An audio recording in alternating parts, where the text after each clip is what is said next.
नमस्कार श्रोते हो, ज्ञानसागर मराठी या यूट्यूब चॅनलमध्ये आपणा सर्वांचं मनपूर्वक स्वागत. आज आपण मांजर पाळण्याचे 5 फायदे आणि जर तुम्ही घरात मांजर पाळली असेल तर नक्की त्याचा बेनिफिट काय याविषयी माहिती घेणार आहोत.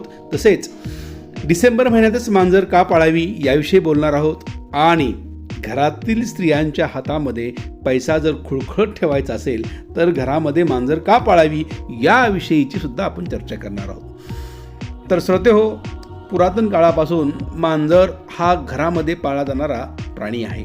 जगातील सर्वच देशामध्ये, सर्वच राज्यामध्ये अनेकांच्या घरामध्ये मांजर हा प्राणी अत्यंत आवडीने पाळला जातो.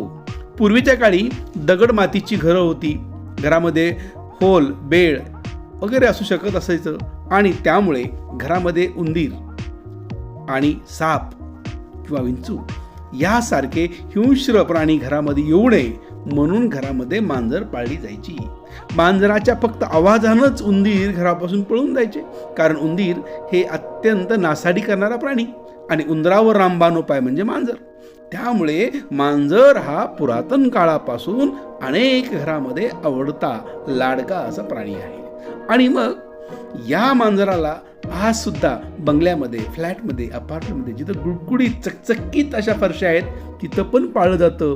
तिथं उंदीर नाही तरी पण पाळलं जातं, साप येण्याची शक्यताच नाही तरी पाळलं जातं, कारण मांजर हा आता सर्वमान्य झालेला, लोकमान्य झालेला असा हा पाळीव प्राणी आहे. मांजराचा पाळण्यामुळे घरामध्ये जर पहिला फायदा होत असेल तर घरामध्ये जर केतूची वक्रदृष्टी पडली असेल किंवा घरातील सदस्याच्या कुंडलीमध्ये केतूचा ग्रह आडवा येत असेल किंवा केतूचा संतापलेला असेल तर त्या घरामध्ये दारिद्र्य येतं. घरातील जो प्रमुख कमवता व्यक्ती आहे त्याच्या उत्पन्नात अडचणी येतात, त्याची नोकरी जाऊ शकते किंवा त्याचा व्यवसायात तोटा होऊ शकतो किंवा त्याला अनंत अडचणीला तोंड द्यावं लागतं. आणि म्हणून केतूचा शाप टाळण्यासाठी किंवा केतू ग्रहाची वक्रदृष्टी टाळण्यासाठी बरेच जण घरामध्ये मांजर पाळतात, कारण मांजराचे जे डोळे आहेत ना त्या डोळ्याने केतूचा प्रभाव कमी होतो.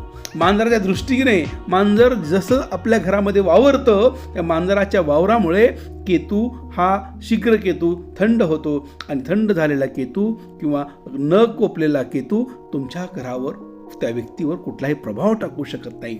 म्हणून केतू ग्रहाची वक्रदृष्टी टाळण्यासाठी आपल्या घरामध्ये मांजर काही लोक पाळतात.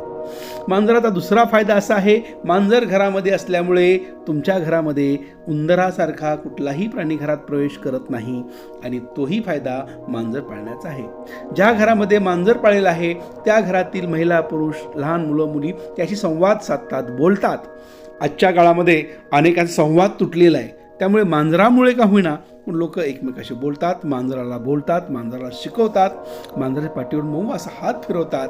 त्यामुळे मांजर पाळण्यामुळे घरातील एकाकीपणा किंवा एकटी व्यक्ती असेल, घरात दुसरं कोण नसेल तर सुद्धा मांजर पाळणे फायद्याचं आहे, कारण मांजर सुद्धा घरातील कुटुंबातील सदस्य होऊ शकतो हे आता सिद्ध झालेलं आहे. मांजराचा आणखी एक फायदा आहे, मांजर हे माणसाच्या कुठल्याही बाबतीमध्ये धोकादायक किंवा त्रासदायक नाही, फक्त मात्र त्याचे केस जे आहेत ते इतरत्र पडणार नाही याची काळजी घ्यावी लागते. मांजराला हात लावल्यानंतर किंवा मांजराला हाताळल्यानंतर हात स्वच्छ धुणे आवश्यक आहे, कारण मांजराचे केस जर जेवणामध्ये, ताटामध्ये किंवा आपल्याकडे पोटात गेले तर मात्र प्रॉब्लेम होऊ शकतो. फक्त मांजर पाळणाऱ्यांनी हा धोका पत्करायचा नाही आहे. मांजराला हाताळताना हात जे आहेत ते स्वच्छ धुवून घ्यायचे.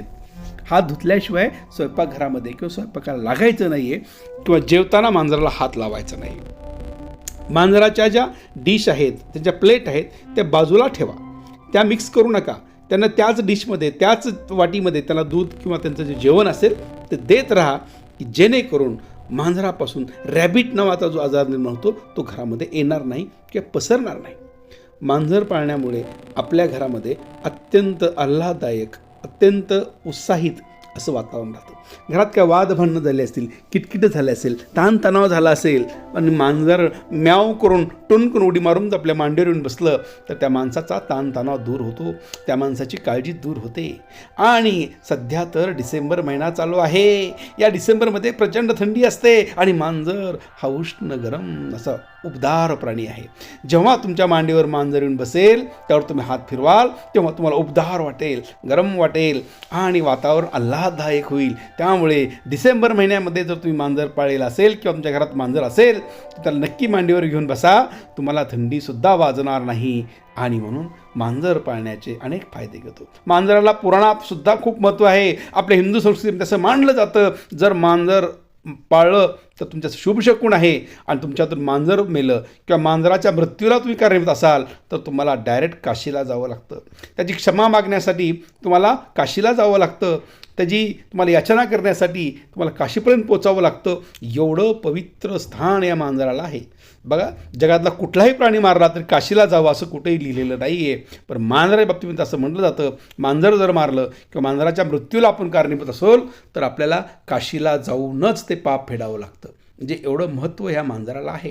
त्यामुळे मांजर घरामध्ये असणं, मांजर घरामध्ये पाळणं किंवा मांजराशी लळा लावणं, मांजराशी सोबत खेळणं, मांजराशी खेळणं, मांजराशी बोलणं हे आपल्यासाठी शुभ शकून आहे. मांजराच्या विविध जाती, विविध प्रकार आहेत. त्यापैकी पांढरं शुभ्र मांजर हे वास्तुदोष जर घरात असतील ते निश्चितपणे कमी करतं. जर एखादं घर वास्तुदोषाने पीडित असेल तर त्याने निश्चित पांढरं शुभ्र मांजर पाळावं. आणि पिवळा आणि पांढरे पट्टे असलेले मांजर जर पाळलं असेल तर तुमच्या घरातील ज्या केतूच्या पिढ्या आहेत, ज्या दोष आहेत ते दोष, पितृदोषसुद्धा निघून जातील. एवढी ताकद त्या मांजराच्या डोळ्यामध्ये, त्याचं जे म्याव म्याव करत घरात फिरणं आहे. त्यामुळे तुमच्या घरातील वास्तुदोष, पितृदोषसुद्धा निघून जाऊ शकतात. त्यामुळे अनेक घरामध्ये आवडीनं, प्रेमानं आणि एक शुभ संकेत म्हणून मांजर पाळलं जातं. मांजर पाळणं कधीही अशुभ नसतं. आणि मग मांजर जर आडवं गेलं तर ही तर फार मोठी गैरसमज आहे. घरामध्ये वावरत असताना मांजर फिरत असतं, त्या घरातील लोकांचं काय होत नाही का? होतं. मांजर जर तुमच्याकडून डाव्या बाजूने उजव्या बाजूला गेलं आणि जर उजवीकडं बघत असलं तर तुमचं जे होणारं काम आहे ते लांबणीवर जाईल. आणि जर माणूस तुमच्याकडे बघत गेला असेल, उजवीकडून डावीकडे गेला असेल तर उलटं शुभशकून आहे, तुमचं न होणारं कामसुद्धा होऊ शकतं. असे संकेत मांजर पाळणाऱ्या लोकांमध्ये आहेत. त्यामुळे कुठल्याही परिस्थितीमध्ये घरामध्ये मांजर पाळणं अत्यंत अत्यंत अत्यंत हे शुभ मानलं जातं. ज्या घरामध्ये मांजर आनंदाने बागडतं, आनंदाने खेळतं, आनंदाने राहतं, खुश राहतं, त्या घरातील स्त्रियांच्या हातामध्ये पैसा येत राहतो. हा पैसा त्यांच्या हातात कधीच कमी पडत नाही. त्यांची जी साठवणूक आहे, पैशाची गुंतवणूक आहे, पैशामध्ये वाढ होत जाते. त्यासाठी हसरं खेळतं मांजर तुम्हाला तुमच्या घरामध्ये असणं आवश्यक आहे. जेवढं मांजर आनंदी राहील तेवढा त्या स्त्रियांच्या हातामध्ये पैसा येतो. पण जर मांजर रडायला लागलं, मांजर जर दुःखी असलं, तर डोळ्यातून पाणी आलं तर आपल्या घरामध्ये काहीतरी वाईटसुद्धा घडू शकतं. असेसुद्धा संकेत ह्या मांजराकडून मिळू शकतात. त्यामुळे घरात मांजर पाळणं हे शुभ आहे, परंतु त्याला रडवणं, त्रास देणं, त्याला छळ करणं हे सुद्धा तुमच्यासाठी अतिशय अतिशय दुःखदायक होऊ शकतं. त्यामुळे घरात मांजर नक्की पाळा, पण ते आनंदी ठेवा. त्याला दूध द्या, त्याचं खाद्य द्या, त्याचे प्रेमाने बोला, त्याला शिकवा. मांजरसुद्धा तुम्ही सूचना पाळू शकतं. जे मुलं ऐकणार नाही ते मांजर ऐकू शकतं. त्यामुळे मांजराला पाळा, मांजराला सूचना करा, मांजरावर प्रेम करा आणि घरामध्ये मांजर नक्की पाळा. जर तुम्ही डिसेंबर जानेवारी महिन्यात तुमच्याकडे मांजर असेल तर तुम्हाला थंडीपासून सुद्धा तुमचं संरक्षण होऊ शकतं. तुमच्या हाताला थंडी वाजणार नाही. मऊ शार हात मांजरावर फिरवला तर तुमच्या हाताला उत्साह वाटेल, आनंद वाटेल आणि उबदार असं वातावरण तयार होईल. त्यामुळे घरामध्ये मांजर पाळा. घरातील स्त्रियांच्या हातामध्ये पैसा तर येत राहील आणि घरात मांजर पाळले असल्यामुळे आपला पाचच काय अनेक फायदे यापासून आहेत. त्यामुळे श्रोते हो, आपण आपल्या घरातील आपल्या अत्यंत आवडता प्राणी मांजर पाळूया. धन्यवाद. ज्ञानसागर मराठी यूट्यूब चॅनलवर आपण जर नवीन आला असाल तर चॅनल सबस्क्राईब करा. चॅनलला हा व्हिडिओ तुमच्या जवळच्या व्यक्तींना पाठवा आणि असंच प्रेम तुमचं असू द्या. धन्यवाद.